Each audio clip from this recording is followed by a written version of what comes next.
Hello दोस्तों, नमस्कार, जय हिंद, जय श्री राम, सबको सलाम। अब आ जाइए, आज देखते हैं अगला टॉपिक जो कि मैंने मॉडल पेपर आपकी वार्षिक परीक्षा के हिसाब से बनाए हैं। ऐसे ही मॉडल पेपर के दो दो चार चार क्वेश्चन रोज आपको करवाता रहूँगा। बस आप लोग रेगुलर बने रहिएगा मेरे साथ और देखते रहिएगा। एक एक कोचिंग क्लासेस के इस यूट्यूब चैनल को सब्सक्राइब कर लीजिए, लाइक कर दीजिए ना, लाइक कर देना पसंद आए तो। इसके बाद दोस्तों एक क्वेश्चन आपके लिए जो बहुत ही इम्पोर्टेंट है, आपकी कक्षा 10वीं के लिए क्वेश्चन दिया गया है प्रश्नावली 1.3 में, जो कि होते हैं कि एक हमें अपरिमेय संख्या सिद्ध करनी पड़ती है और बहुत ही इम्पोर्टेंट होते हैं, ये हर साल पूछे जा रहे हैं अभी से। तो आप लोग इसे ध्यान से पढ़िएगा। हमारे पास एक क्वेश्चन है, √3 एक अपरिमेय संख्या है। √3 एक अपरिमेय संख्या है। इसे हमें सिद्ध करना है कि √3 क्या है, एक अपरिमेय संख्या है। यह मेरे मॉडल पेपर के हिसाब से 7वां क्वेश्चन का अथवा है। तो जैसे जब भी हम इसे सॉल्व करते हैं दोस्तों, तो ध्यान से देखिएगा। जब भी हम इसे सॉल्व करते हैं तो यहाँ पे दिया गया है अपरिमेय। तो अपरिमेय के हम मानते हैं, इसका जस्ट अपोजिट मान लेते हैं कि √3 एक परिमेय संख्या है। तो सॉल्व √3 माना √3 एक परिमेय संख्या है, परिमेय संख्या है। तो जैसे ही हमने √3 को एक परिमेय संख्या माना, तो आप लोग जानते हैं कि इसे हम अंश बटे हर यानी कि P/Q भी लिख सकते हैं दोस्तों। तो इसे हम P/Q के रूप में लिख सकते हैं, यानी कि P/Q इक्वल टू √3। जैसे ही हमने यहाँ पर ये मान लिया है, अब दोस्तों हम यहाँ पर जानते हैं कि P और Q में कुछ ना कुछ उभयनिष्ठ गुणनखंड हो सकते हैं। जैसे कि 20 और 25 उभयनिष्ठ गुणनखंड 5 है, यानी कि इसके सह अभाज्य हम इसके गुणनखंड निकालेंगे। तो यहाँ पर हम लिखेंगे, यदि सह अभाज्य गुणनखंड A और B हो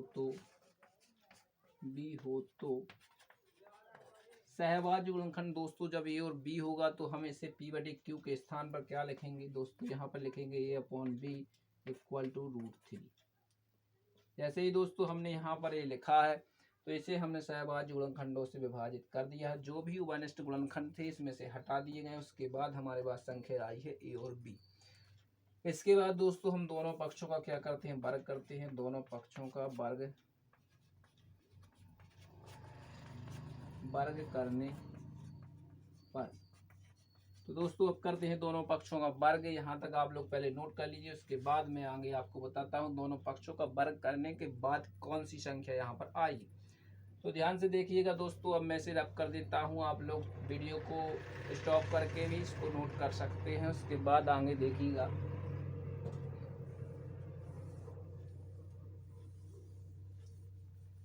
जैसे ही दोस्तों हम इसका वर्ग करते हैं तो यहाँ पर आएगा A का स्क्वायर अपॉन B का स्क्वायर इक्वल टू √3 का होल स्क्वायर। √3 का होल स्क्वायर वर्ग करेंगे तो A वर्ग B वर्ग हो जाएगा। और वैसे भी आप लोग जानते हैं इसका त्रियक गुणा इसमें होगा। यहाँ पर सिर्फ बचेगा रूट से स्क्वायर कट जाएगा, सिर्फ बचेगा क्या, 3B स्क्वायर। या इसको लिख सकते हैं दोस्तों B square equal to A square upon 3।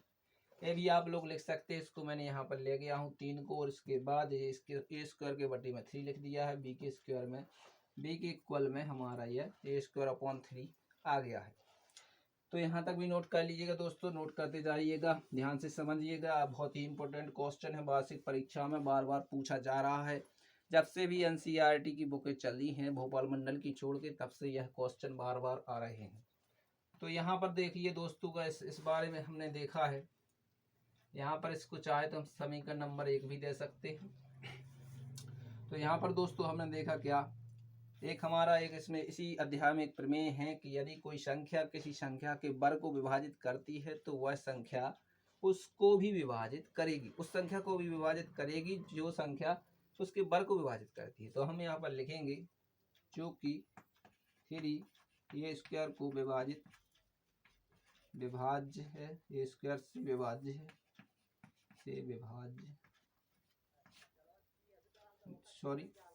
A square 3 से विभाज्य ए स्क्वायर 3 से विभाज्य है तब ए भी 3 से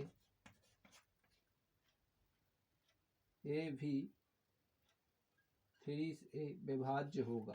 ए भी 3 से विभाज्य होगा। तो ये भी दोस्तों क्या होगा, 3 से विभाज्य होगा, क्योंकि हमारे यह प्रमेय कहता है कि यदि कोई संख्या किसी संख्या के वर्ग को विभाजित करती है तो वह संख्या उस संख्या को भी विभाजित करेगी जिसके स्क्वायर को विभाजित करती है। तब यहाँ पर हम क्या करेंगे दोस्तों, माना ए कितना मान लेंगे दोस्तों, तब ए मान लेंगे क्या 3c। यह हमने दोस्तों मान लिया है। इसमें यह एक उभयनिष्ठ गुणनखंड है। ए का जो भी मान होगा उसमें 3 तो एक गुणनखंड होगा ही जरूर, तो 3 एक गुणनखंड होगा ही। तो यहाँ पर भी हम क्या करेंगे दोस्तों, दोनों पक्षों का वर्ग कर देंगे। दोनों पक्षों का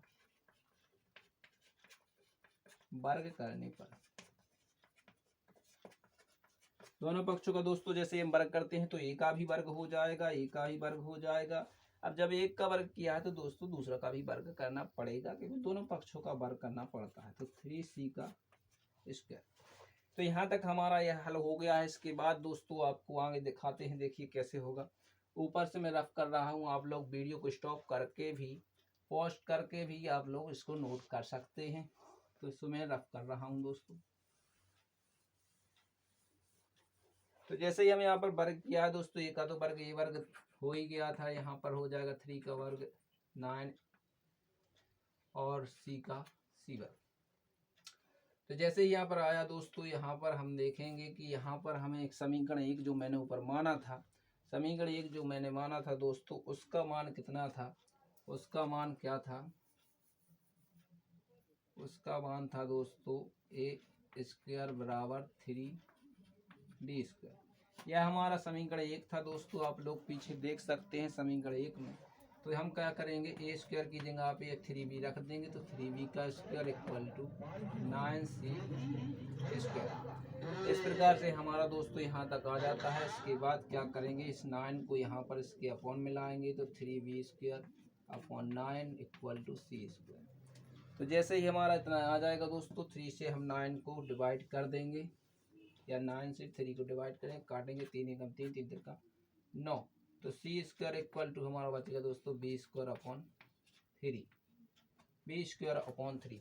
तो देखिए सेम सिचुएशन दोस्तों यहाँ पर भी बनी है, जो कि इससे पहले ए स्क्वायर के साथ बनी थी, वही सिचुएशन बी स्क्वायर के भी साथ बनी है। यानी कि 3b स्क्वायर को विभाज्य है, b स्क्वायर जो है वो 3 से विभाज्य है। जब 3 से विभाज्य है तो b भी 3 से विभाज्य होगा। तो यहाँ पर हम लिखेंगे दोस्तों, तो यहाँ पर हम लिखेंगे कि b स्क्वायर जो कि b स्क्वायर 3 से विभाज्य है, तब b भी 3 से विभाज्य होगा। अब देखिए दोस्तों सोचिए, जो इससे पहले भी मैंने लिखा था कि ए स्क्वायर 3 से विभाज्य है, तब ए स्क्वायर भी b से 3 से विभाज्य होगा।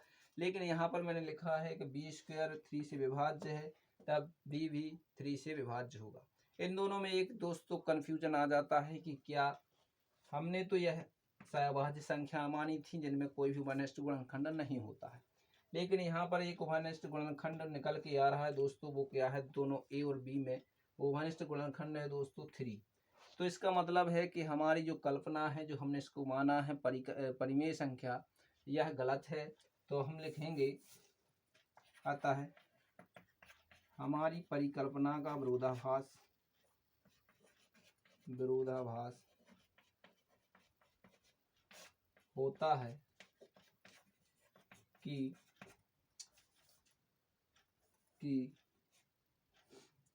√3 एक परिमेय संख्या है। दोस्तों यह परिमेय संख्या नहीं हो सकती। क्यों नहीं हो सकती? क्योंकि इनमें उभयनिष्ठ गुणनखंड है, और इसे हम क्या करेंगे, लिख देंगे, अतः तब √3 एक अपरिमेय संख्या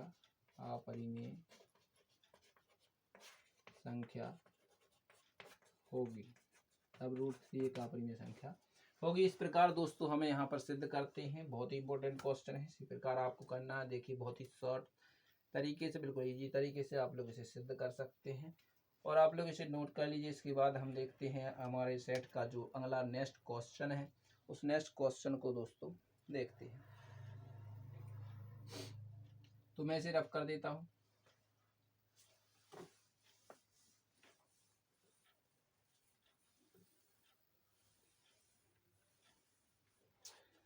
अब आ जाइए दोस्तों, अगला क्वेश्चन इसमें दिया गया था जो कि 8वां का जो अथवा था। 8वां का अथवा मैंने नहीं कराया था, तो 8वां का अथवा हम करेंगे। 8वां का अथवा, 8वां का अथवा क्या है दोस्तों, इसमें दिया गया था कि रूट नहीं, t² -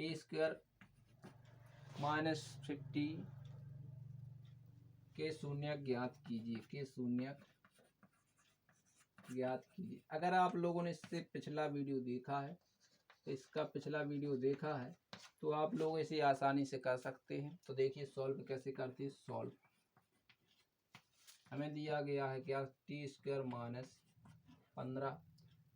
यहाँ पर हम बराबर में शून्य लिख लेते हैं क्योंकि हमें शून्य ज्ञात करना है, तो शून्य लिख लिया है। अब देखिए दोस्तों, यहाँ पर सिर्फ हमारे पास 2 शब्द हैं। यदि 3 शब्द होते तो हम बीच वाली संख्या को ऐसे 2 अंकों में तोड़ते ताकि इनका गुणनफल प्राप्त हो जाता है, यानी कि अचर राशि का और t² का जो गुणांक होता है, दोनों को गुणनफल प्राप्त हो जाता है और उनको जोड़ते या घटाते तो बीच का एक स्टेप हमें प्राप्त होता है। तो यहाँ पर दोस्तों हम क्या करेंगे, आप देखेंगे t का तो स्क्वायर है, इसको हम क्या लिख सकते हैं, √15 का स्क्वायर लिख सकते हैं दोस्तों। बिल्कुल लिख सकते हैं क्योंकि रूट से a² कट जाएगा। तो इस प्रकार हमने देखा यहाँ पर एक हमारी समीकरण बन रही है, a² - b² = a + b और इंटू a - b। तो हमें आ रहा है यह इस रूप में लिखा हुआ है, t² यानी a² और b² आने की √15 का स्क्वायर। तो इसे हम इस रूप में लिख देते हैं।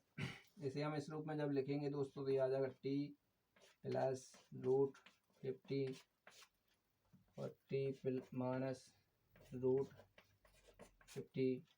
= 0।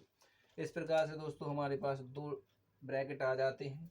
इसे हम अलग अलग शून्य दे देंगे, अलग अलग 0 देंगे, तो t + √50 = 0 या t - √50 = 0।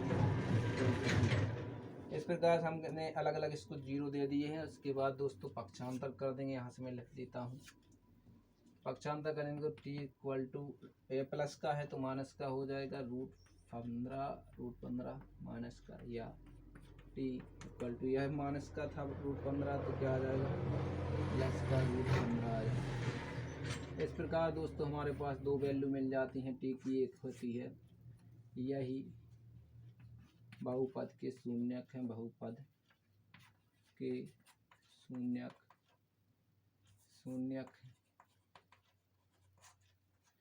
इस प्रकार दोस्तों हमने यह पूरा क्वेश्चन देख लिया है। आप लोग इसे भी नोट कर लीजिए, पूरा क्वेश्चन एक ही बोर्ड में आ गया है। तो अच्छा लगा आपको